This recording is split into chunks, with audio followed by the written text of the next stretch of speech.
क्योंकि एक बार को आप सोचिए, आखिर उस बच्चे की गलती क्या होती है जो एक गरीब घर में पैदा होता है और उसको बेहतर शिक्षा से वंचित होना पड़ता है। शिक्षा के सामने एक पैसे की दीवार खड़ी है, जो जितनी ऊंची दीवार लांघ सकता है, जो जितना अधिक पैसा शिक्षा पे खर्च कर सकता है, वो उतनी बेहतर शिक्षा पा सकता है। लेकिन अगर एक देश एक है, लोकतांत्रिक देश है, तो शिक्षा भी सबको एक समान रूप से तो मिलनी ही चाहिए। आज परिस्थिति ये है कि एक तरफ तो प्राइवेट स्कूल हैं जो लूट के अड्डे बने हुए हैं, वहां पे आप एडमिशन कराने जाएंगे तो सिर्फ एडमिशन के नाम पे ही आपको 10,000 20,000 रुपए देना होगा। और कमीशन खोरी का ऐसा धंधा है कि कॉपी किताब टाई बेल्ट ड्रेस जूता कहाँ से खरीदना है ये आप नहीं तय करेंगे वो प्राइवेट स्कूल वाले। यानी आम लोगों की मेहनत की आखिरी कौड़ी उनके जेब से वसूल लेना चाहते हैं। और दूसरी तरफ सरकारी स्कूलों में न तो पर्याप्त टीचर है न पर्याप्त बिल्डिंगे।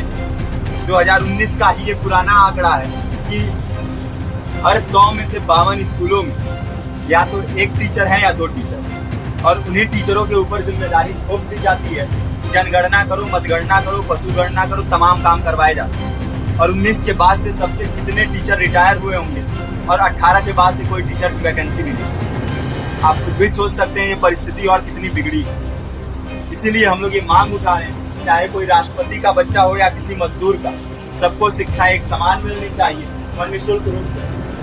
प्रेमचंद ने अपने दौर में भी कहा था कि एक सभ्य समाज में ऊंची से ऊंची तालीम मुफ्त होनी चाहिए और इसका पूरा खर्च गवर्नमेंट को उठाना चाहिए, क्योंकि हमारे देश को फौज से ज्यादा आवश्यकता तालीम की। और शिक्षा से जुड़ता हुआ एक दूसरा मुद्दा हम लोग उठा रहे हैं।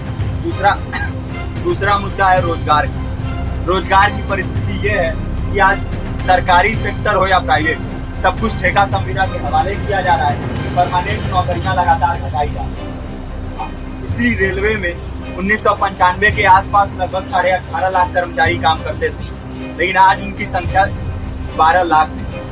आप खुद भी सोच सकते हैं कितने बड़े पैमाने पे परमानेंट पदों को घटाया जा रहा है। और आज आलम ये है, एक तरफ लाखों पद खाली पड़े हैं, फिर भी कोई वैकेंसी नहीं निकलती। जो वैकेंसियां निकलती हैं उनमें भ्रष्टाचार होता है, पेपर लीक होता है। RO, UP police, BPSC, SSC, CGL, ऐसे तमाम पेपर लीक हो चुके हैं, आप लोग भी जानते हैं। अभी नीट की धांधली में ये पता चला कि एक एक पेपर 30 लाख से 50-50 लाख रुपए। हम और आप तो ये पैसा नहीं दे सकते।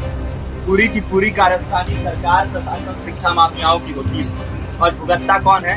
आम घरों के लोग, जो लोग सालों साल तैयारी करते हैं, दिन भर में 10-10 घंटे 12-12 घंटे पढ़ते हैं। और इतनी कड़ी मेहनत के बाद, सालों साल की मेहनत के बाद उनके हाथ लगती है तो सिर्फ हताशा, निराशा, अवसाद।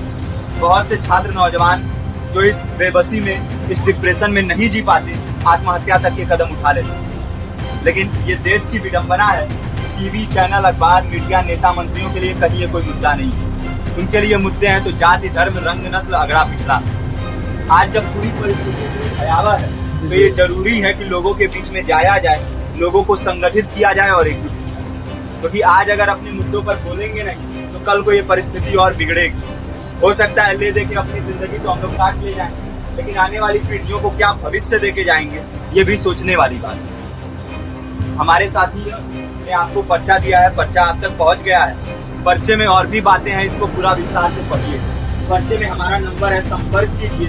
फेसबुक का, इंस्टाग्राम का लिंक है, आप वहाँ पे जाएंगे तो आपको पता भी चलते रहेगा कि लगातार किन किन माध्यमों से हम इस अभियान को चला रहे हैं। नुक्कड़ नाटक, संगीत, शिक्षा सहायता मंडल, लाइब्रेरी, तमाम माध्यमों से इस अभियान को चला रहे हैं और कोशिश कर रहे हैं कि बड़े से बड़े पैमाने पर हर जगह पे लोगों को संगठित किया जाए। और आपके बीच भी आए हैं आपका साथ और सहयोग, साथ इस रूप में कि आप भी हमारे इस कारवां और इस मुहिम से जुड़िए।